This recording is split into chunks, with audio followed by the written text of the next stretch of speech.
Too often, history is considered a dim, forgotten thing. Like a faded photograph, the events of the past lose their clarity, imperceptibly blurring with age. But there are places where history remains in sharp focus, places where the built environment forces us to reflect upon the builders, where the past, just for a moment, becomes a reality, and history comes to life. One of these places is a small Missouri River town called Arrow Rock.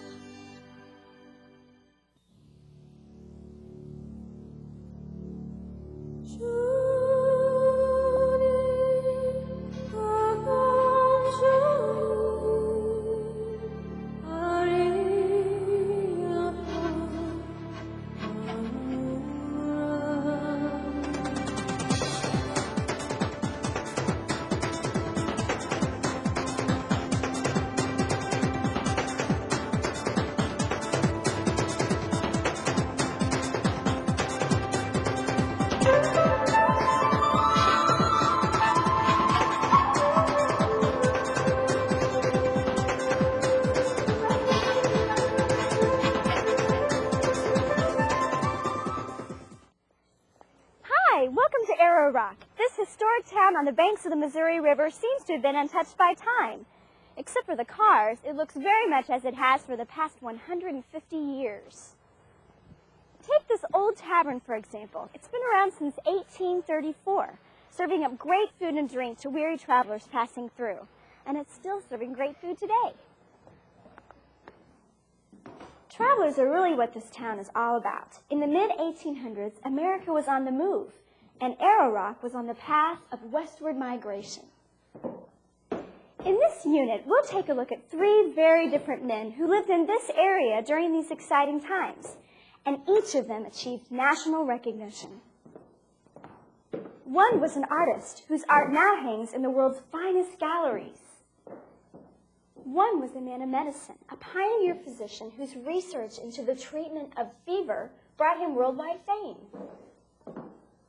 But first, let's take a look at an explorer and merchant whose quest for Spanish gold opened the door to the American Southwest.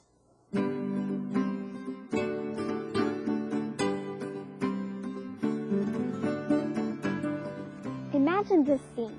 It's 1822 in the town of Franklin, just across the river from the site of Arrow Rock. A man named William Becknell returns from a long journey west. As he's unloading his saddlebags, one of them breaks open and a fortune in Mexican silver pours into the street for all to see.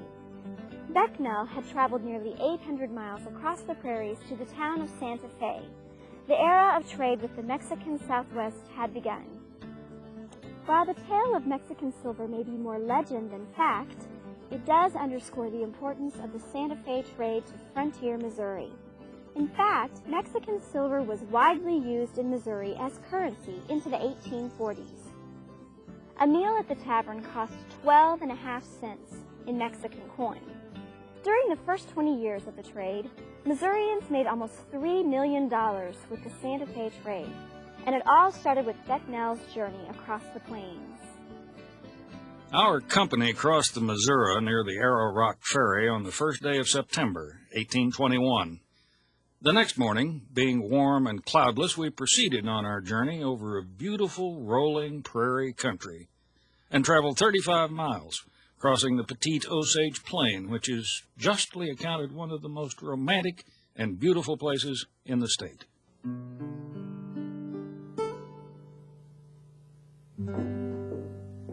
This is the Sights Gun Shop in Arrow Rock. It was built in 1844, but it might have looked similar to the ones across the river in Franklin, where Becknell would have stocked up on supplies, and he would have needed guns. Previous parties headed south into Spanish territory had encountered hostile tribes, or had been jailed by a suspicious Spanish government upon arrival. So why did Becknell want to make the trip? He was in it for the money. The town of Santa Fe was 1,600 miles from the Mexican port of Veracruz. That's more than twice the distance to Arrow Rock. Americans could provide better quality goods and could offer them at lower prices. For years, the Spanish authorities tried to discourage trade with the Americans, but in September of 1821, the Mexican people gained their independence from Spain. They were willing to open up trade with the Americans, and Becknell saw an opportunity.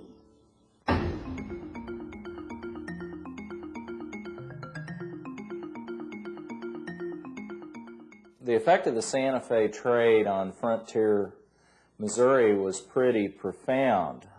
It brought an influx of hard currency, mainly silver and gold coin, into the state, and as early as 1828, Governor John Miller acknowledged that the greatest part of the coins in circulation in Missouri were Mexican coins. The other aspects of the Santa Fe trade that became very important to the state's economy was the fur trade. Of course, a number of trappers actually went to the mountains north of Santa Fe, brought back beaver pelts, bear, any number of other fur-bearing animals. And one of the lasting legacies of the Santa Fe trade was the importation of mules. And most of the Missouri mules, for which we were very famous, had their origins in Mexico and the Santa Fe area. The trade Becknell and others pioneered brought new wealth into Missouri. The influx of gold and silver from the Southwest created stability and wealth on the Missouri frontier. And this prosperity led to the development of occupations a bit removed from the simple subsistence activities of the frontier. Who would have ever imagined an artist coming from a backwoods town like Arrow Rock?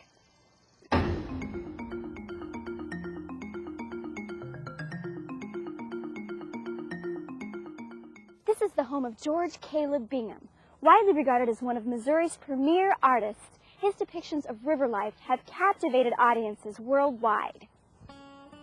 Bingham began his career here in Arrow Rock in the 1830s. Signs and portraits gave way to ambitious depictions of frontier life.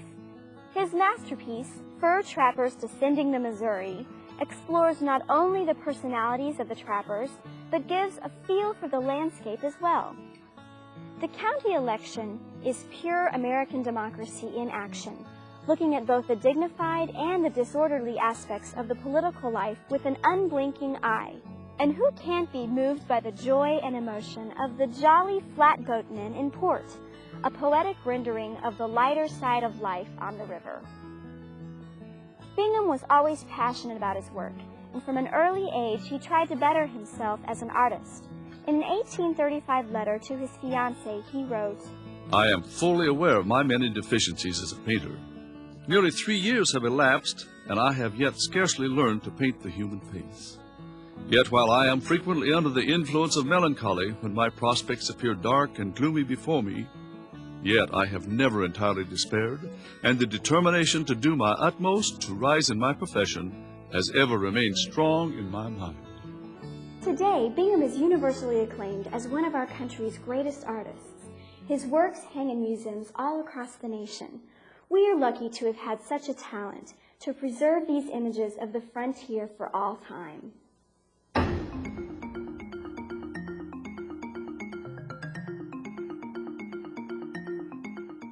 There's one more place near Arrow Rock I'd like you to see. This is Prairie Park, built by William Sappington in 1845. It's one of the few great pre-Civil War mansions still standing in Missouri. The Sappington family was large and prosperous, and much of the family's wealth can be attributed to William's father, Dr. John Sappington, who lived in this home the last few years of his life until his death in 1856. Though now thought of as a tropical disease, in the early 1800s, the mosquito-borne disease, malaria, was a serious problem in the swampy Missouri and Mississippi River bottoms. The common cure was bleeding the patient, which frequently led to the poor victim's demise. John Sappington had different ideas. He refused to bleed patients and began to experiment with the bark of a South American tree, chicona, which yielded a drug called quinine. His views were considered radical. He was even denied membership in the prestigious St. Louis Medical Society, who accused him of being a quack. But Sappington's anti-fever pills worked. They stopped the dreaded fevers and chills and kept them from coming back. His medicines were hugely successful, making the doctor a very rich man in his day. In 1844, he published his book, The Theory and Treatment of Fevers, giving the public the benefit of his years of research and helping to stop the ravages of a dreaded disease. Sappington was apparently quite a distinguished figure, and even toward the end of his life, he inspired the respect and admiration of his countrymen. Sappington, Bingham, and Becknell were certainly exceptional men. Their energy and determination brought them national prominence. But there were hundreds of motivated men and women on the frontier, toiling in obscurity, but with no less industry, persistence, and vision than the more famous sons of Arrow Rock. You can almost feel them all here at the old tavern, the spirit of the western frontier, here at present-day Arrow Rock. Check it out. It's a part of your Missouri heritage.